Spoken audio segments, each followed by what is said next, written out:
Pemirsa, lanjutan turnamen futsal Piala Pangdam II Sriwijaya mempertemukan Polsri B menghadapi Universitas PGRIB di partai semifinal universitas. Tampil sangat perkasa dan terus menekan membuat Polsri B pesta gol ke gawang lawan.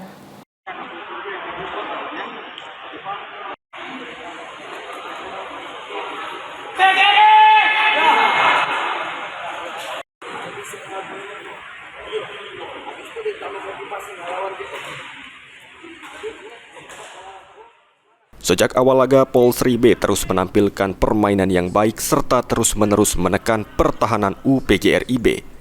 Karena terus ditekan sehingga membuat pertahanan UPGRIB kewalahan dan kebobolan hingga 4 gol. Kemenangan ini menghantarkan Polsri B ke partai final futsal Pangdam II Sriwijaya. M. Afif, pemain Polsri B, mengatakan sangat terharu dan bangga dengan kemenangan ini serta optimis untuk meraih juara. Diharapkan agar turnamen futsal Pangdam II Sriwijaya terus ada agar bisa menghasilkan bibit yang berprestasi. Tadi berjalan dengan lancar dan tempatnya nyaman. Terus harapan buat futsal Palembang biar lebih maju lagi. Optimis nggak bakal juara nih, Kak? Optimis banget. Soalnya tim A sama tim B udah masuk final. Jadi untuk kunci kemenangan sendiri apa, Kak? Itu, Kak? Kunci kemenangan yaitu usaha, doa, dan tidak lupa dengan kekompakan tim. Sementara itu, Ade Alif Maulana, pemain UPGRIB, mengatakan telah menampilkan permainan semaksimal mungkin, baik secara fisik maupun permainan. Kedepannya, UPGRI akan memperbaiki strategi dan fisik dalam permainan.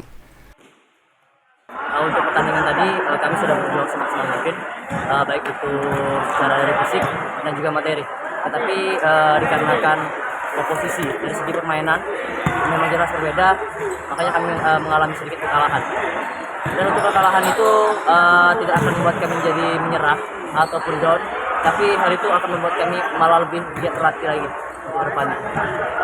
Bagus sih turnamen olahraga Piala Pangdam II Sriwijaya dalam rangka Hari Ulang Tahun TNI ke-79 tahun 2024. Jadi, untuk kedepannya apa yang bakal diperbaiki dalam permainan, Kak?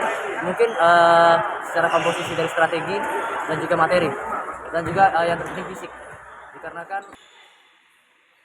Ridho Ilahi, PAL TV.